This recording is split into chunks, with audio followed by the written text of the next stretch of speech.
살고 싶고 사고 싶은 부동산 사부TV 벤더입니다. 오늘은요, 지난 시간에 이어서 토지 보상에 대해서 좀 한번 더 구체적으로 좀 얘기를 드려보도록 하겠습니다.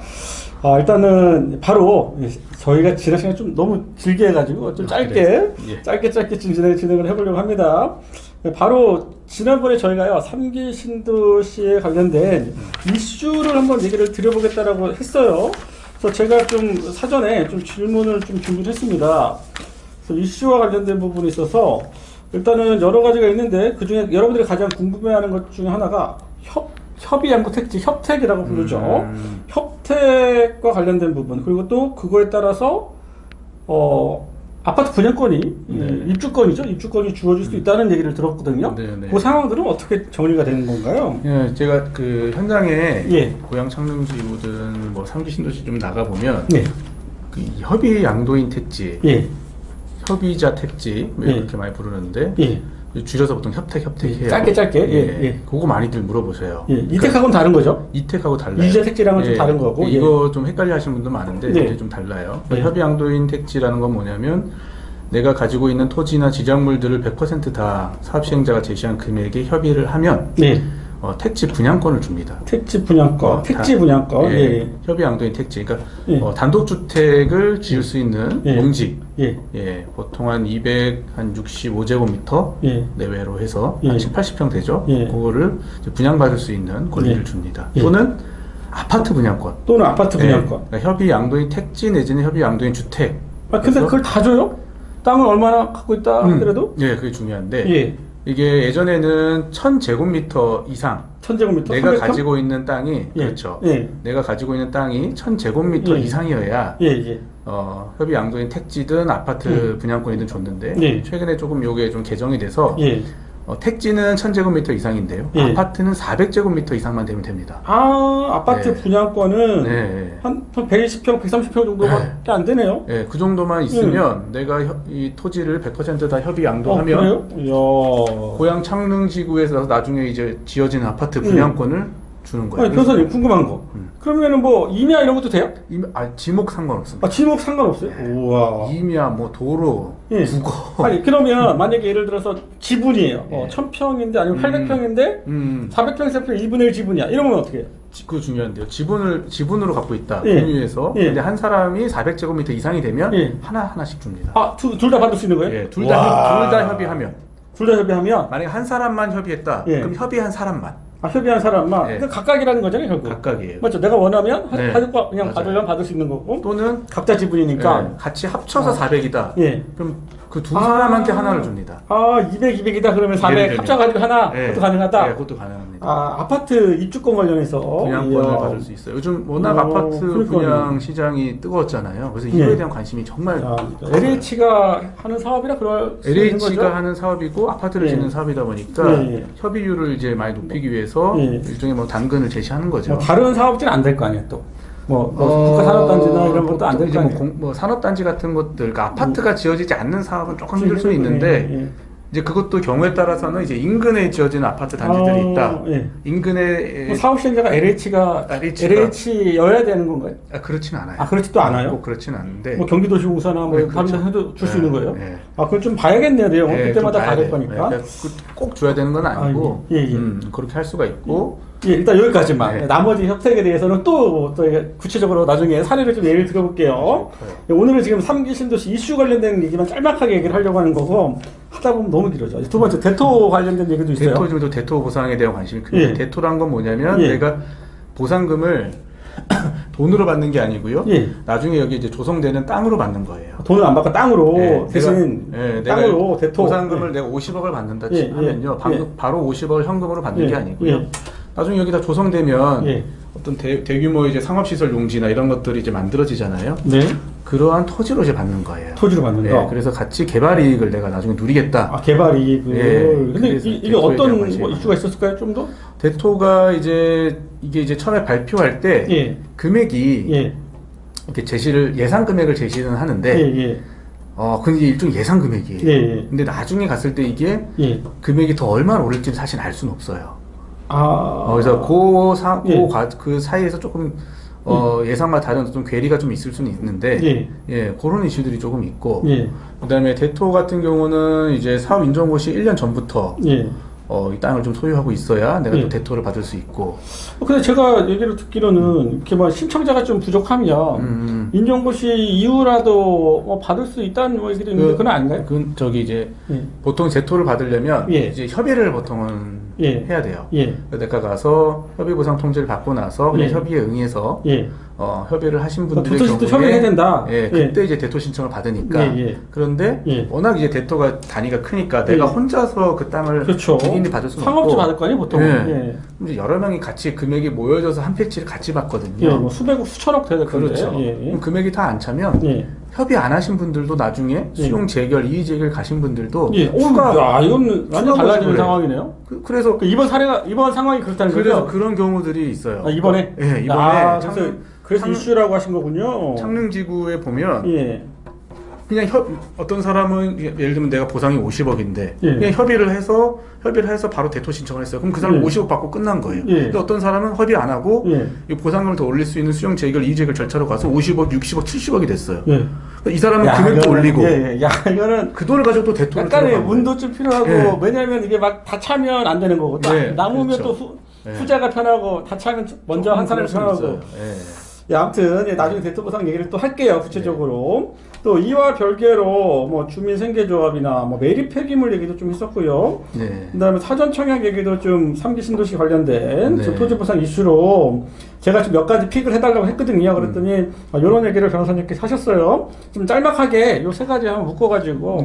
주민 생계조합은 여기 수용 당하는 원주민들이 이 토지 개발 사업 같이 진행하면서 거기서 같이 수익 사업을 해서 같이 공동으로 여러 가지 생활 지원 대책 생활 지원을 좀 받을 수 있는. 근데 뭐 주민생계 조합을 뭐 대책위 중심으로 꾸려졌다. 보통 대책위 중심으로 꾸려서 대책위도 할만하겠어요. 예전에는 그렇죠. 대책위 하면은 토지 보상 받으면 끝이었거든요. 제가 알기로는. 그렇지 않아요. 근데 이제는 이거 먹거리가 생겨버렸네. 그 외의 것들이 훨씬 많습니다. 이 대책위도 이제는 좀 힘을 내실 수 있을 것 같고. 그래서 뭉치셔야 돼요. 뭉치셔야 돼요. 맞죠? 이제 가보면 뭉치는 지역이 있고 뭉치지 못한 지역이 있는데요. 보상 금액도 차이가 크고요. 그 기타 간접 보상에 있어서 차이도 엄청 커요. 이건 센데요. 근데 제가 생계조합을 하면 주로 어떤 일을 할 수 있을까요? 이제 지작물 철거 사업이라든지. 지작물 철거. 우리 흔히 하는 뭐 한바식당 이런 것들. 한바식당, 공사할 때 식당 이런 것들도. 뭐 분묘 이전 사업 같은 거. 수목 이전 사업 같은 장난 아닌데요? 이게 엄청 큰 수익 사업이에요. 일단은 그거는 또 다음에 한번 저희가 지금 진행되는 상황들을 좀 얘기를 하기로 하고요. 오늘은 좀 이슈만. 또 매립 폐기물은 현장에 가보면 내 땅이 복토가 많이 돼가지고 옛날에 수십 년 전에 거기다 뭐 쓰레기 이런 거 많이 묻었다. 건물 지으면서 폐기물 많이 묻었다 하셔요. 여러분들 이제 토지 투자하시게 되면은 이제 그런 땅을 사실 수도 있는데 내가 묻었든 안 묻었든 상관없이 나중에 LH가 땅 파보니까 폐기물 나와요. 그럼 손해배상 청구할 수가 있어요. 그 처리 비용. 그럼 내가 보상 제 땅인데 내 땅인데 팠는데 거기 뭐 건설 폐기물 여기 있어. 잔뜩 나와. 그럼 제가 돈을 내야 된다는 거예요? 내가 묻었든 안 묻었든 상관없어요. 무과실 책임이기 때문에. 제가 안 묻었다 하더라도 제가 돈을 내야 된다는 거예요? 철거 비용, 매기불 처리 비용을 내가 물어야 될 수 있습니다.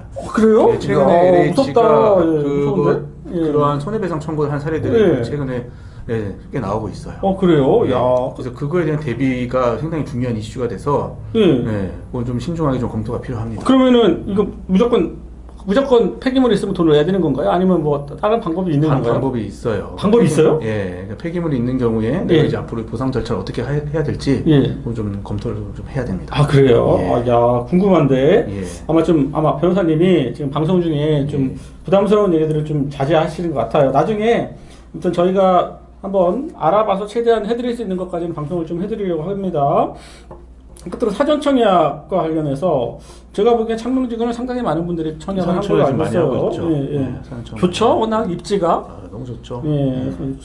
GTX도 들어가고 GTX 창릉역 들어가고 또 고양은평서 제가 지난 방송에 찍었던 고양은평성도 창릉지구를 훑고 가기 때문에 상당히 좋은데 뭐 저도 사전 청약을 하고 싶습니다. 들어갈 수만 있더라면 예? 좋죠. 예, 어때요? 저기. 좋죠. 예. 저희가 미리 좋은 부지에 받을 수 있으면 좋죠. 또 지금 사업이 원활하게 잘 되고 있으니까 그런 것도 한번 같이 고려해 보시는 거 좋을 것 아마 같아요. 많은 분들이 아마 하시는 것 같고 방법이 여러 가지가 있더라고요. 민간도 있고 LH 가는 것도 있고 LH 가는 것 중에 뭐 저기 신혼부부나 이런 부분들도 아니면 청년들 이런 부분들도 또 뭐 지분을 또 반반 나눠 갖기도 하고 막 되게 여러 가지가 그렇죠. 뭐 이익을 좀 공유하는 그런 것들도 있고 그리고 또 여기도 워낙 부지가 크다 보니까 한 250만 평 맞아요. 엄청 커요. 엄청 크다 보니까 아마 같은 사업구역 안에도 좀 구역 상능 신도시 안에도 분명히 그렇죠. 구역별로 입지적 차이가 있을 거라는 거죠.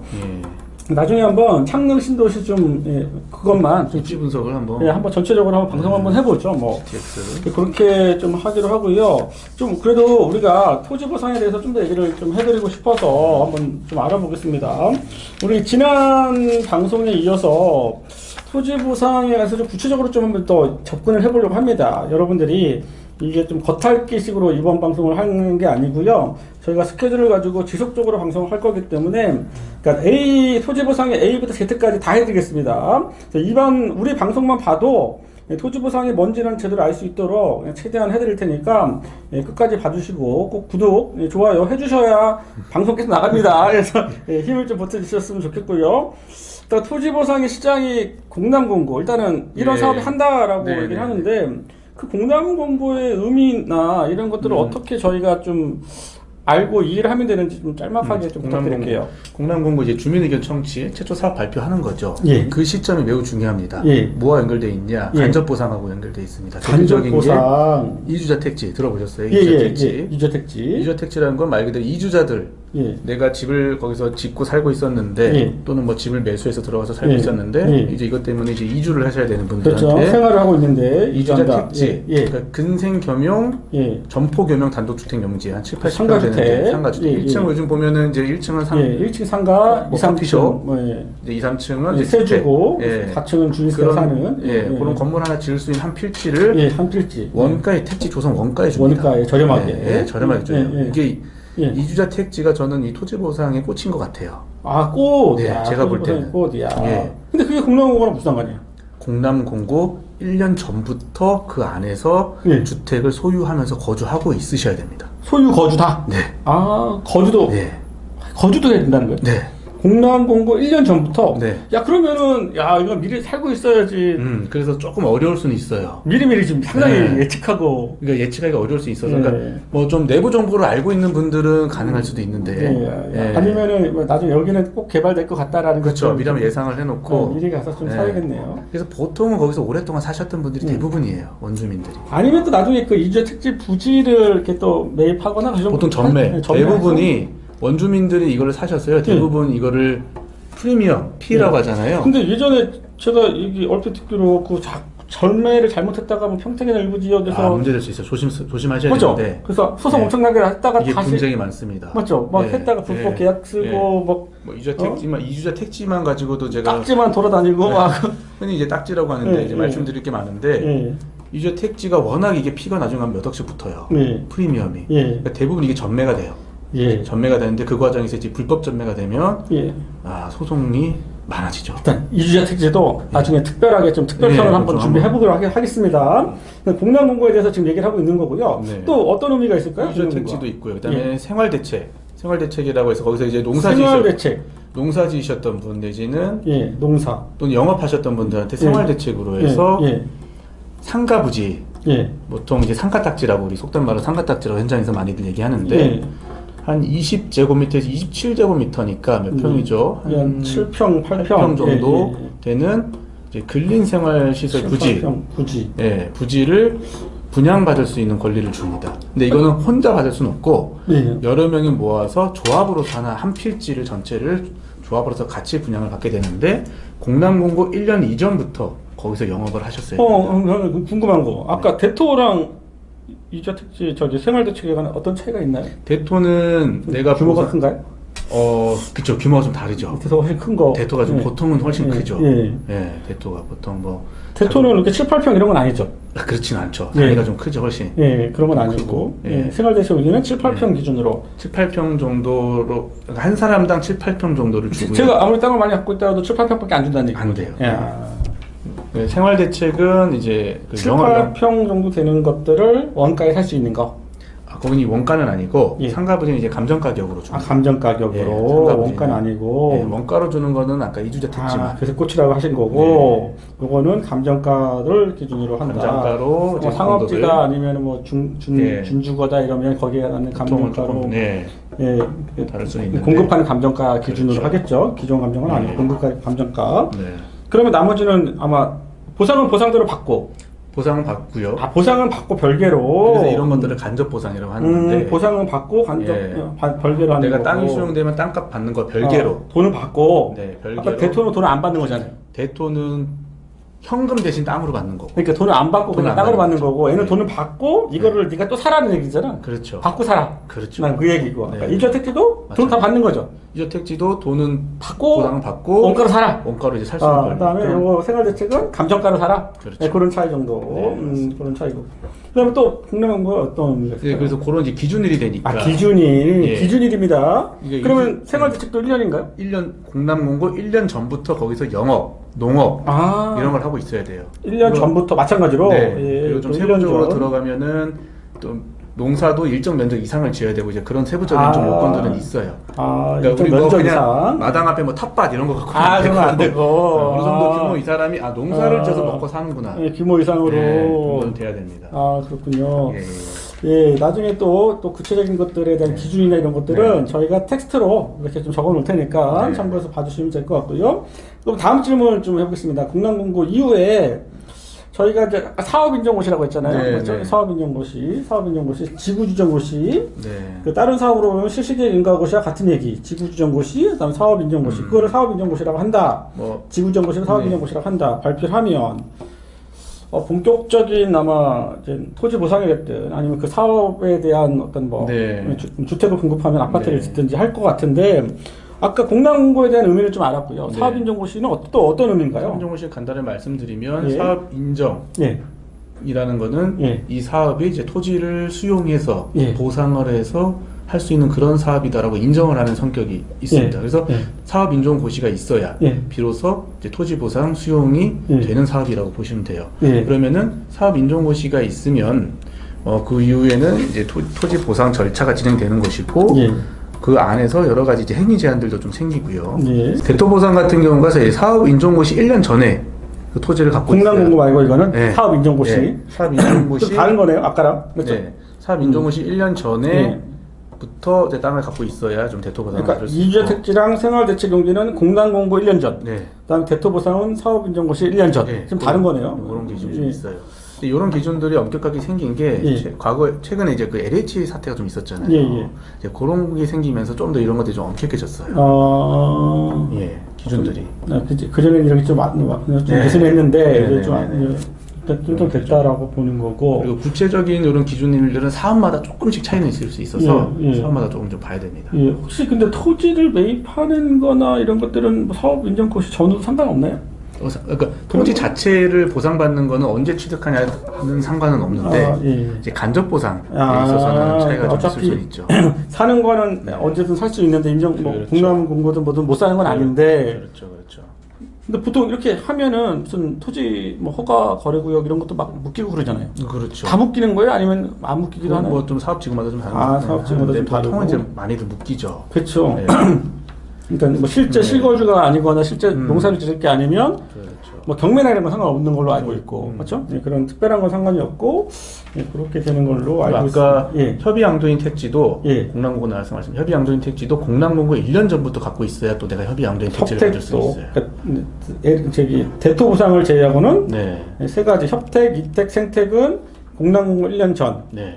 협택도 그럼 상당히 협택도 최근에 법이 좀 바뀌었어요. 미리 들어가야 되는 거고 예전에는 사업 인정고시 이런 기준이었는데 최근에는 공남공고 1년 전부터 갖고 있었던 땅이어야 돼요. 그렇군요. 여러분들 많이 궁금해하실 것 같은데 나중에 좀 더 이제 구체적으로 한번 얘기를 들어서 얘기를 해보기로 하고요. 그러면 아까 그 토지 보상할 때 그 토지와 지작물을 같이 하기도 하고 나눠서 하기도 한다고 했는데 요거는 어떤 식으로 좀 진행이 되는 건가요? 사업 지구마다 같은 지구 안에서 또 구역마다 안에도 뭐 무슨 동 이렇게 여러 동들이 있거나 면적이 넓으니까 그에 따라 다른데 토지하고 지작물을 같이 평가해서 같이 보상 통지하는 경우도 있고 토지를 보통 이제 토지를 먼저 좀 평가해서 통지하고 지작물은 좀 나중에 지작물이라면 이제 뭐 건물 같은 것들인데 나중에 하는 경우들도 있습니다. 그리고 좀 차이들이 좀 있고 이제 토지 보상 아까 이렇게 뭐 감정가 수준에서 할 거고 아까 이제 지난 시간에 안 했던 지작물 보상 같은 경우는 뭐 주로 어떤 게 해당돼요? 지작물은 이제 보통 뭐 건물 그러니까 지작물은 이제 땅 위에 있는 물건을 말하는데 그렇죠. 건물 그다음에 뭐 조경수 같은 이제 수목들 보통 이제 조경수 같은 것들 그다음에 뭐 비닐하우스 또 여러 가지 뭐 시설물들 이런 것들이 해당됩니다. 그래서 그런 지작물들은 관정 이런 것도 해줘요? 지하수 퍼내는 관정? 그렇죠. 관정 이런 것도 다 들어가고요. 뭐 여러 전기시설, 축사, 뭐 그다음에 계집, 견사 뭐 이런 것도 들어가고. 견사 뭐 해줄 수 있는 거 다 해주네요. 야, 근데 이거는 진짜 평가하기 나름이겠네요. 금액이 워낙 다양해서 제가 예전에 한번 그 지작물 조사했던 품목들을 봤더니 막 조사가 막 100개씩 돼 있고 막 맞아요. 어마어마하던데 야 이거는 정하기 나름이네요 진짜. 지작물 조사도 그렇게 완전 무시는 못하겠네요. 지작물은 원칙적으로 금액이 크진 않지만 전혀 그렇지 않습니다. 무시할 수 없고요. 지작물은 원칙적으로 이제 이전비를 보상하도록 돼 있고요. 그러니까 이전 안에 들어간 비용을 보상하는데 이전이 좀 어렵거나 이전비가 과도하다. 그러니까 이전비보다 그 자체 물건 가격이 좀 싸다. 그러면 물건 가격으로 쳐서 보상을 합니다. 이제 그런 차이는 좀 있습니다. 이 중에서 뭐 특별하게 뭐 좀 기억에 남는 거라든지 뭐 보통 지작물 하면 보통 수목 관련해서 옛날 LH 많았잖아요. 그런 거 실제로 많이 이슈가 좀 있죠. 어떻게 뭐가 어떤 차이가 수목 같은 경우는 막 2배, 3배 이상씩 가격이 오르는 경우들이 많아요. 나중에 왜 그런 차이가 생기는 거죠? 그러니까 나무를 제대로 좀 평가를 하냐 못하냐의 차이인 것 같아요. 나무 평가를 첫째는 보통 이제 협의보상 통지할 때 나무를 그냥 나무가 여러 가지 수목, 수종 그리고 수량도 많은데 이거를 그냥 일괄로 평가해버립니다. 일괄 평가. 일괄로 그냥 하나로 다 평가해서 이거 그냥 옮기는 경우로 그냥 퉁쳐서 평가를 하게 되면 금액이 뭐 거의 그냥 헐값에 평가가 되는데 나무를 하나하나 다시 다 수종도 다시 보고 확인하고 나무 자체 하나하나마다 이점이 물건가격을 다시 매기게 되면 몇 배씩 오르기도 해요. 완전 다르죠. 완전 다르죠. 그러면 변호사님은 개인적으로 이런 수목평가 이런 것들을 최근 저희 소송이나 재결 과정에서 이 수목 같은 것들 정말 저희 치열하게 싸우거든요. 그래요? 보상받기 위해서. 제가 지난번에 얼핏 들었거든요. 뭐 보상금이 엄청나게 막 몇 배로 뛰었다고. 그럼요. 그래서 뭐 제가 혹시라도 수목이나 이런 좀 쟁점이 있는 것들에 대한 것들이 있으면 나중에 뭐 기회가 되면 제가 좀 연결을 해드릴 테니까 뭐 다른 변호사님도 뭐 좋겠지만 우리 같이 함께 해주는 우리 장 변호사님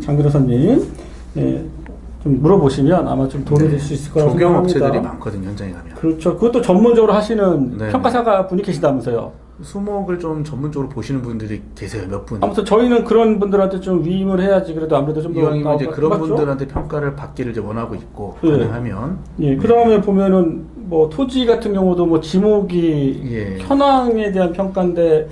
저희 이제 창릉지구 나가봤더니 창릉지구에서 LH가 협의보상 통지를 했는데 지목이 국어예요. 지목이 국어인데 국어. 그러니까 이제 이런 물천 같은 그렇죠. 하천. 농지에 지나가는 계열 같은 거 있잖아요. 근데 실제 현황은 수십 년 전부터 그냥 물은 안 흐르고 그냥 농지에 써왔는데 지목이 국어니까 현황은 농지인데 지목이 국어인데 그러니까 국어 가격으로 거의 진짜 한 몇 분의 1 가격으로 평가를 해버립니다. LH가 국어 가격으로 평가했다. 그래서 저희한테 이제 의뢰를 해주시는 분이 계세요. 그래서 이거 평가 이렇게 봐줄 수 없다. 말이 되느냐. 저희가 이제 이의신청해서 그러니까 이제 협의를 응하지 않았죠. 강제 수용 절차 가서 수용 재결 절차에 저희가 의견 개진하고 주장해가지고 현황들 평가하다 보니까 다시 몇 배요? 몇 배가 뛰어서 궁금합니다. 정당한 보상을 받은 또 사례들이. 또 개인정보가 있어서 저희 함부로 얘기 못하지만 못 드리고. 나중에 저희가 좀 해드릴 수 있는 건 최대한 좀 사례 중심으로 해가지고 얘기를 좀 유사하게 좀 얘기를 드려보도록 하겠습니다. 오늘은 제가 좀 갑자기 물어보는 거여서 좀 당황하게 하실 수도 있고 아무튼 그렇고요. 보상계획 공고 관련된 부분에 있어서 뭐 어떻게 하는 거예요? 보상계획을? 보상은 또 어떻게 하는 거고 또 이게 궁금하네요. 보상계획 공고란 건 예. 이제 앞으로 여기서 이제 우리가 이렇게 보상하겠다. 예. 그러면 이제 보통 이제 토지 목록 그렇죠. 몇 번지 예. 뭐 이런 것들 엑셀 파일로 이렇게 올려주는 예, 거. 올려놓고 보상계획 공고 때 올려주는 하는 거죠. 거죠. 예. 그러면은 그럼 이제 그때 이제 뭘 하냐면요. 예. 예. 협의 보상 통지하기 전에 네. 그 보상가를 이제 평가합니다. 예. 그럼 평가를 하는데 누가 평가할 거냐? 이거 되게 예. 중요합니다. 예. 예.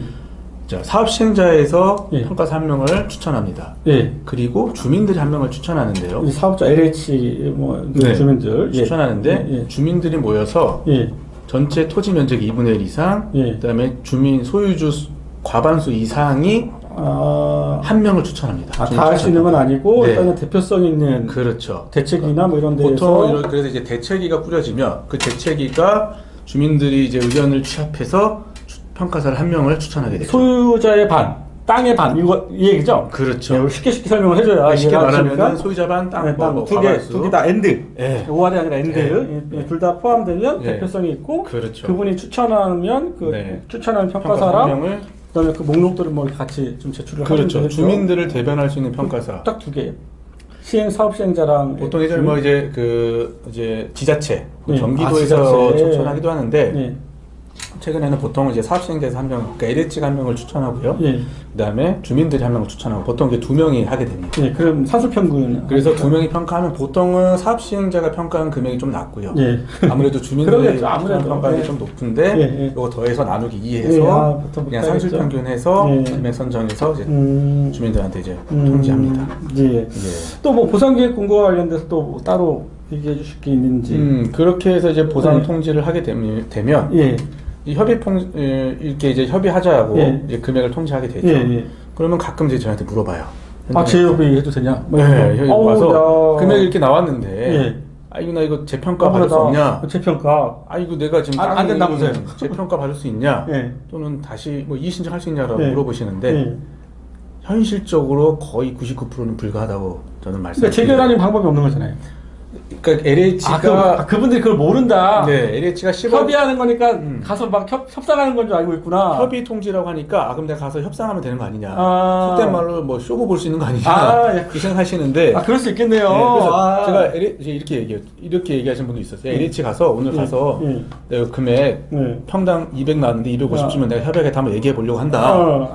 진짜 모르면 그럴 수 있죠. 네, 모르면 그럴 수 있어요. 가 보셔라 하실 수 있는데 뭐 예. 민원은 받을 수 있는데 결론은 감정평가에 아무런 위법이나 하자가 없기 때문에 저희가 뭐 수정할 수는 없다. 그렇군요. 그러면은 이 금액에 내가 땅을 팔 거냐 안 팔 거냐 그냥 둘 중 하나예요. 그럴 수 있겠어요. 모르시니까. 네. 그렇죠? 충분히 그럴 수 있을 것 같고. 그럼 마지막 질문을 좀 드려보도록 하겠습니다.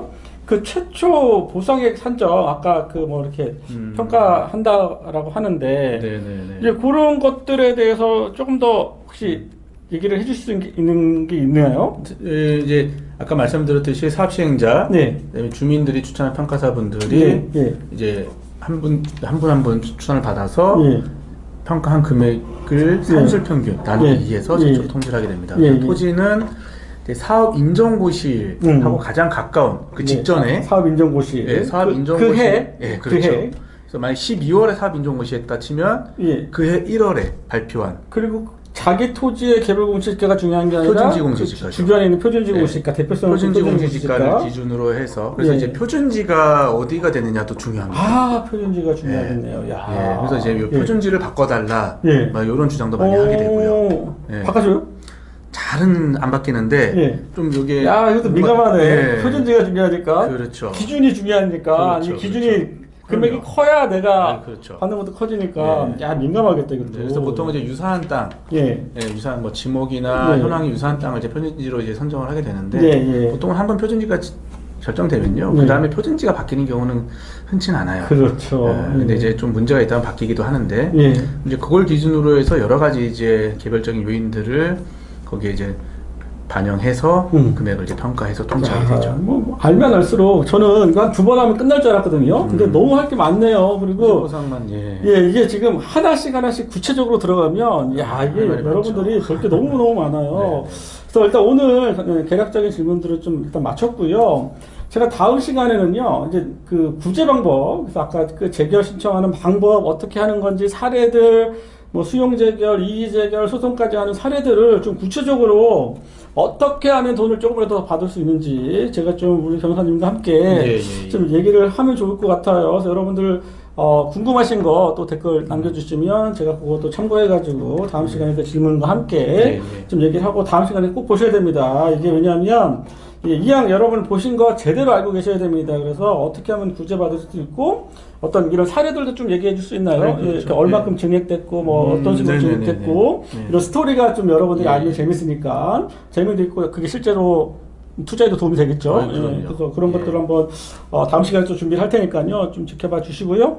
우리 변호사님 오늘도 우리 사브TV 구독자분들을 위해서 지금 날로 늘어나고 있습니다. 한 말씀 부탁드릴게요.